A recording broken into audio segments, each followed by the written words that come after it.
All right, welcome to Behind the Design, the podcast style after show that we do after we do main builds, where we get to go a little more in depth on why we did the builds the way we did them and why we filmed them and such as that. Now, this episode is going to be focusing in on the three-sided dagger that we made from Dark and Darker called a Rondel. And before we get started, I just want to say there's a ton of work going on here at the shop, and it's a very windy day. So bear with me through the sound. We're going to get through it, but I feel like I've waited too long as it is to record this episode, because normally I have the piece in front of me and I can talk about it and reference different things on it. But alas, I waited much too long and I sold it. Really good problem to have, but I'll be throwing graphics up on the screen. So if you're just listening to this on Spotify or somewhere else, be sure to pull up at least a picture when I'm referencing it. It's the Rondel dagger. It's on the main channel. That works, and you can just look at it that way, or I'll just do my absolute best to describe it. Now, today's episode is sponsored by Brawlback Ironworks and their amazing new rolling platen. This is a really cool attachment that they just came out with. Not only does it allow you to have a nice flat back like a normal platen, but also a soft back platen. And because this whole thing rotates while you're working, it doesn't heat up like a normal platen. So it's really, really nice. I'm going to do a dedicated video, and we'll have much more on that later. But for now, let's go ahead and get into why we made this dagger.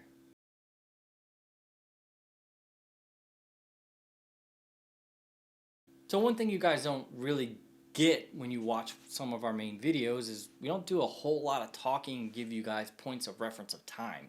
So this dagger was made right around the same time that we made the sword for Conor McGregor. I started a couple days beforehand, and then throughout the build, when I got extra time, I was working on this dagger, polishing it up and whatnot. So I have about a week in it, and the reason I decided to go with a build like a Rondel was just because I knew I was having a major build like that sword at the same time, and I wanted, while we already had the lights set up and everything, I wanted to work on something that wasn't so not just time consuming, but strenuous. I wanted to do something that I've done quite a few times and kind of be able to go through it without too much stress. Now, the reason that I chose to make an item at all from Dark and Darker is, well, that's currently my favorite game and has been for about a year. Really cool dungeon crawler, first-person dungeon crawler where you can play solo, duos, or trios, and you basically, like any other dungeon crawler, you're running around a dungeon killing mobs, and there's other players in there that you can either choose to be friendly with or more than likely fight with, and you collect things as you go and level up and gain new skills, and I just really enjoyed it. And one of the things that I really enjoy from Dark and Darker is the fact that they have a ton of historically based weapons. In fact, when the video game first came out, all of the weaponry and armor and all of that was very historically correct. So I knew that I was going to have a bunch of different choices of things to make from that game, and since it's my favorite game, I figured I'd start with one that is wielded by the rogue, and that is the Rondel. And I really enjoyed making this. Like I said, I've made a ton of them in the past, both forged and not forged. Back at Ball Knife and Sword, we had a pretty regular request for those, so we came up with a way to basically go on a lathe and turn the spike, and then use a CNC mill to grind the three-sided. So a lot of the forging aspects were done all CNC, but nonetheless it gave me a hands-on ability to make a lot of them and experiment with different shapes and different configurations of the guard, because there are a ton of different rondels. Some are even just like thick normal dagger blades. They're not even three-sided spikes, but the three-sided spike by far is my favorite. Now, in the comments, I saw some people giving me some crap about being lazy with the Damascus pattern because I did a low layer twist. And if I had to fight your argument for you, I would say, sure, it's seemingly easy. One forge weld, twist, and you can grind from there if you want. You don't have to do any more forging. However, in reality, you have to get your forge welds perfect Otherwise, you're going to be forced to cut and fold, or just, cut and restack. And then your pattern gets less and less bold. Now I really wanted a super bold pattern. I also wanted something that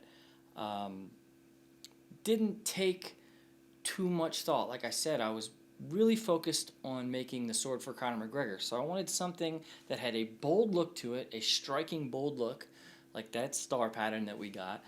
And I wanted something that wouldn't distract me from the work that was going to have to be done on that, because that was a very, very important project, and this one was kind of just a passion project for myself. Of course, people that are used to watching channels like Kyle Royer are used to much more elaborate mosaic style Damascus. Now, I've done tons of that. I didn't think I needed to prove myself.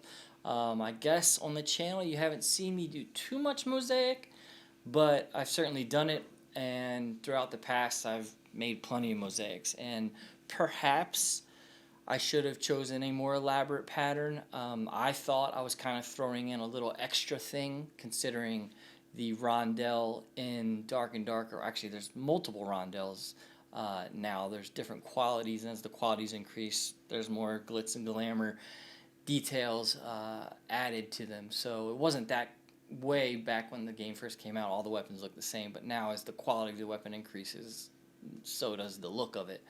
But I was throwing in the Damascus. I was throwing in the forging, because in reality, in the game, not reality, but even in reality, I don't think there were too many Damascus pattern Rondels, if any, in history, and definitely not in the game. So that was kind of like a bonus I threw in there. Moving forward, maybe I'll stop thinking of things like that as a bonus and I'll just go crazy with them. But I didn't think I had to explain myself, but hey, I just did. And with that said, let's go ahead and move on to how I made the fittings.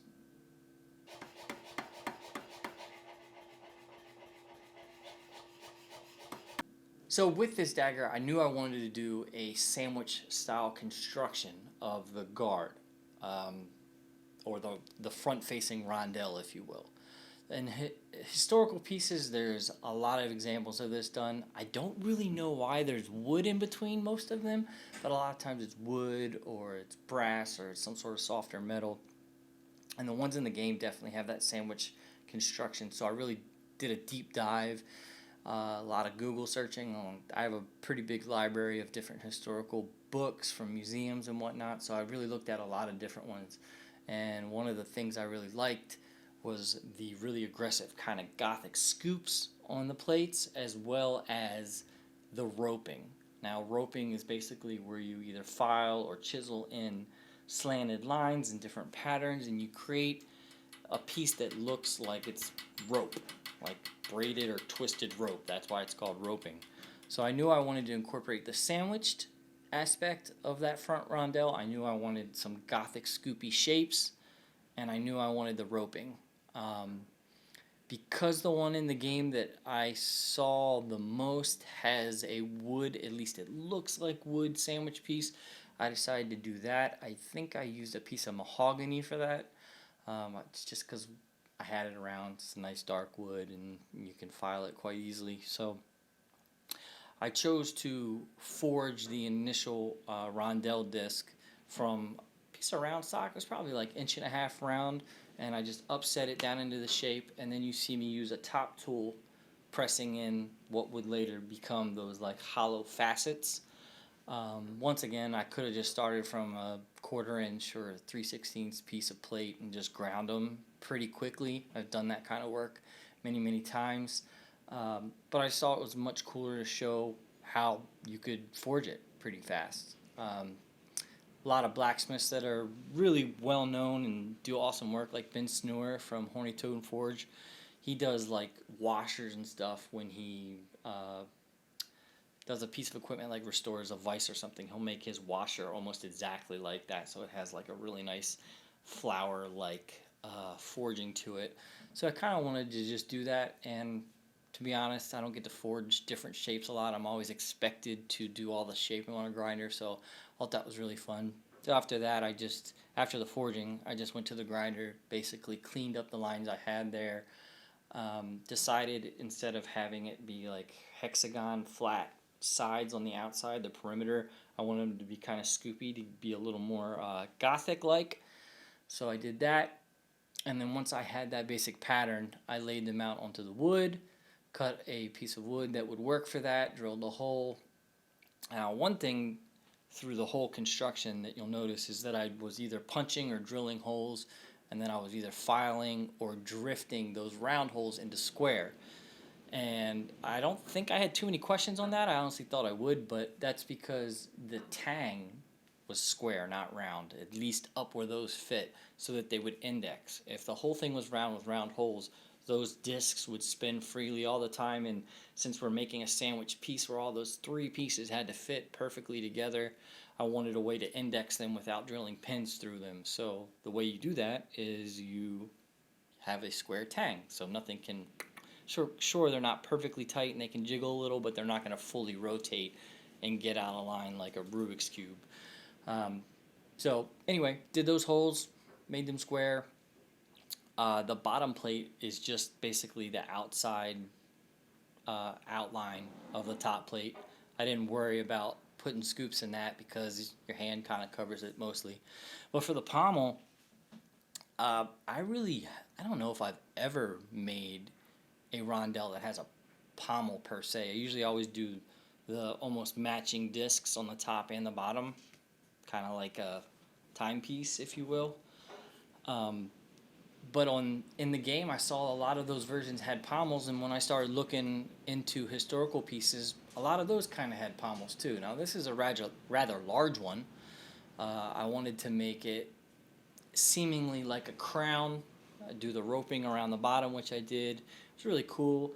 I made a little nice round chisel to do that, roping by hand, and then I used a file. I'm not sure I showed the filing on camera, but in between the lines that I chiseled, I filed bigger grooves, so it really looks like a little piece of rope, or the roping that's around the bottom of a crown.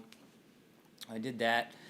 I forged that out of a piece of rebar, which I wasn't really sure if it would forge or not. I hadn't tried it. I just thought it would be cool to try, and if it didn't work, I'd just cut it from the video or just pick something else up and forge it. But that was really cool. Just upset that right into the shape that I wanted, and then forged the initial collar and did the rest of the shaping all on the grinder. And I think that turned out really well. It's really a bit heavier than it needs to be. It could have been a lot smaller, but really gives you a lot of force when you hold that dagger and punch. So it turned out pretty cool. Like I said, I hadn't seen too many pommel versions of the rondel until I went looking for them, and then I found that a lot of them don't have the top and bottom discs. I don't know a whole lot about them as far as like different cultures that did things differently in that aspect. I think it's just a wide variety of shapes that they have, from German, English. I mean, every country had a rondel. Everybody had this finishing spiked dagger. So anyway, thought that was really cool to do that. And then let's go ahead and talk about the wood handle itself.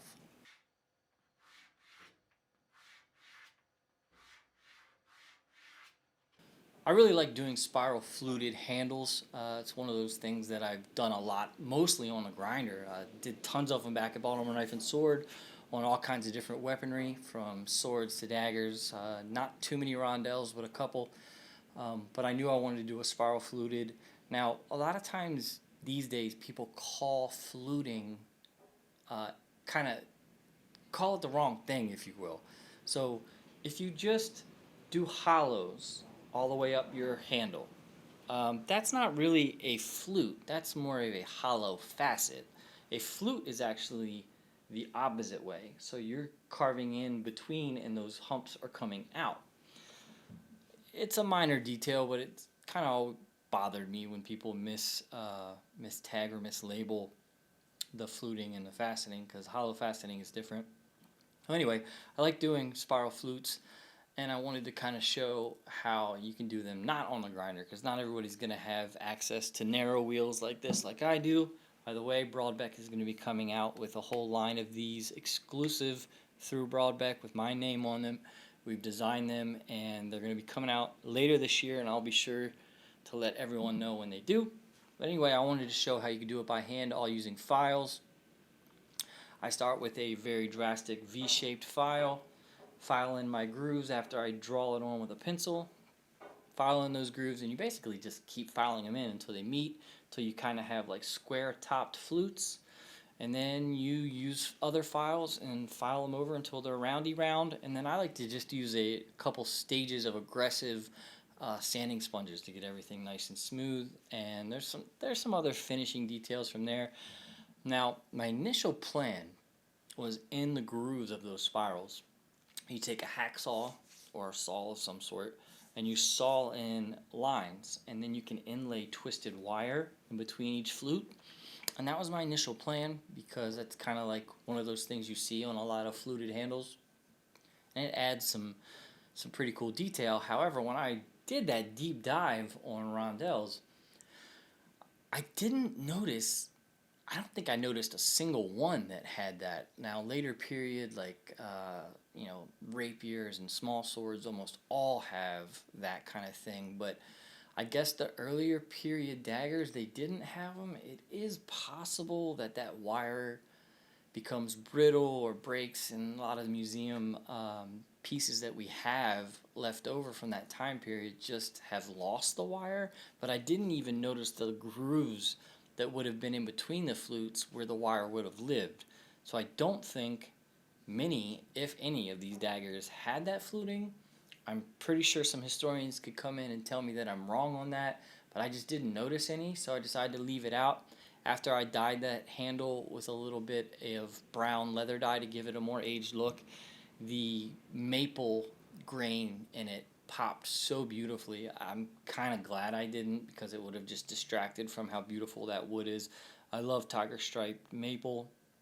It's super, super nice. That's the same piece of maple that I actually used for the Bill Moran award-winning knife that I did. Same piece. That's the cut-off leftover piece that I had, and those were gunstock grade, so the highest grade of tiger stripe maple that you could get, basically, or at least in this country. And yeah, so it was high grade, really nice. I dyed that. I also dyed the wood in between the two spacers of the rondel to get everything like a little bit more of an aged look. That kind of fresh wood look just looks too new to me, and I'm making something that's supposed to be used in a dungeon, so I don't think it would look brand new. So that's kind of the basics of why I chose the handle shape I did. In the game, it also had some spiral fluted handles on multiple pieces, and some of the, when loading screens, you could see, like when the dagger is on the rogue's belt, you could see some fluting, you could see some leather wraps on some of them. But I definitely wanted to do that, and that reversing taper is one of the just classic shapes, I think, for a rondel. It just puts all the weight to the back and all that force going forward, and creates a really nice, comfortable, and really resilient yet elegant handle for such a devastating weapon. So now let's talk about the etch. Now, to etch the dagger, I used GatorPist. They were the sponsor for the episode, and they are a sponsor now of the shop in general. Some people actually thought that that ad spot was a fake, kind of like an Energizer Bunny, like I was talking about a fake product. But I gotta tell you, it's absolutely not fake, and it changed my life. That was the first time I ever used GatorPist. Normally I'd have to etch in ferric chloride, pull it out, completely polish it out, and then that would get my depth. So the depth between the layers. So each kind of metal that was stacked up would etch differently, creating different layers. That's why you see Damascus. And then I'd have to polish it off. And then once I polished it off, I'd have to put it in coffee overnight or something like coffee to get your black and white color. Now GatorPist, the really nice thing about them is that it does it all in one step. As you can see on this dagger that I just recently made, see how black and white this is? This was a one-step etching. I etched this all in one step. Just literally polished it out by hand, did a lot of hand sanding, got it to about 800 grit, stuck it in the GatorPist for not very long, maybe 20 minutes. I got my depth. You can feel it. It's nice and deep, so you can really see the chatoyance in the metal. And it got a very nice black and white color, all in one step. And I highly recommend GatorPist. The name kind of shocks some people, but to be honest, it's just an amazing product by Baker Forge and Tool. Highly recommend. If you are a maker and you do decide to get yourself some GatorPist, use my promo code GP10. You'll get 10% off your first purchase. So buy more than one jug so that you get that discount at a time. I highly recommend. They're going to send me a bunch of these jugs so I can make a full tube so that I can be using those on swords as well, which is going to be super, super nice. I'm really excited about that. And yeah, I really am grateful for them as a sponsor. Now, I had a couple questions in the comments about, does GatorPist work on wrought iron? How does it work on Hamones? I honestly don't know.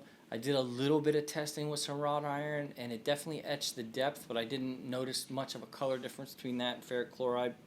I haven't tried it at all on Hamones, but I am kind of eager to see what it does on Hamones, because ferric actually pulls out Hamones in the opposite color of a traditional katana, where, you know, your black should be white and your white should be black.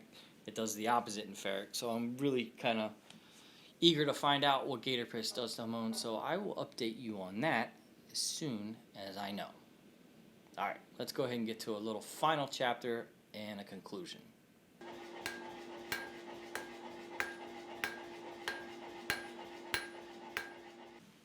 So in conclusion, I made this rondel because I needed a project that wasn't too overly complicated while I was working on the Conor McGregor sword. I think it was a great choice for a first build from Dark and Darker. I'd like to do more. I really enjoy the community from that game. I've interacted with a ton of people who stream it, a lot of Twitch streamers. In fact, in the opening, if you hear the voice that says, "I'm not here for the troll, I'm here for the rogues," that's Katie. She's a well-known streamer. I really enjoy watching hers. I've reached out to Jay Griffith. I've reached out to Darren the Wizard. I've reached out to the N-Boss. I've reached out to a couple other streamers who stream pretty much exclusively Dark and Darker. They all want to do some builds moving forward. I thought it would be really cool to incorporate kind of documentary style as I'm making, have them kind of talk about the weapons or talk about the class, because you can, you know, just like classic D&D, you got rogues, you got barbarians, you got rangers, you got warlocks, you got druids, hopefully come out soon, Iron Mace soon, druids, hopefully. And then, of course, you got your fighter, your warrior class. And they all kind of specialize in different ones. That's why I watch all of them, is because they all kind of play their own thing. I started off playing just as a fighter for the first wipe. And then after that, I moved to ranger. And then after that, I moved to cleric. So it was really cool to not go in cold, to have some streamers that are, you know, dedicated to those classes and kind of learn before you jump in. So check them out on Twitch. I'll put some links down in the comments, but I really hope to incorporate more of them in the future videos of making stuff from Dark and Darker, if you guys want to see more from Dark and Darker. I think it's a great choice because we get to do basically historical builds and video game builds all in one. So maybe we'll tackle something much more elaborate next time, not such a small build, do maybe the long sword or great sword or something cool. So I'm really looking forward to that. Tell me in the comments below what if you're into Dark and Darker. Let me know. Also, let me know if you have any ideas of what you'd like to see made next from the game. Once again, getting to do historical builds and something from a game is always a plus. If we just do historical builds, they don't always hit so much on the algorithm, but if you can connect it to some sort of game, that usually helps a little bit with video views. And, you know, that's what we do here on Networks. We make videos, and, you know, if no one watches, it definitely hurts. So try to like do as good as we can by making original art, historical art, and stuff from contemporary IPs, if you will. So thanks for watching today. If you have any questions, please put them in the comments. They don't have to be anything that I've asked. I will try to answer them. And I will try to get much more regular on these, and we have some really, really cool announcements coming. This knife, if you are interested in it, it's very nice. It's an integral style, low layer. This was originally the first Moran knife that I forged, and then I reforged it into this shape. If you're interested, this is for sale on the website, thatworks.shop, as is everything that we make here. And I just want to say thank you for all the support. Ever since we got hacked, it's been kind of like really a struggle, just focusing on making videos. But we're back. We're going to do some more. I got all kinds of people that want to get involved and do some collaboration. So really excited, and we'll catch you guys next time on That Works. Thank you. If you like this behind the scene podcast and you want to see another one, check out this video right here.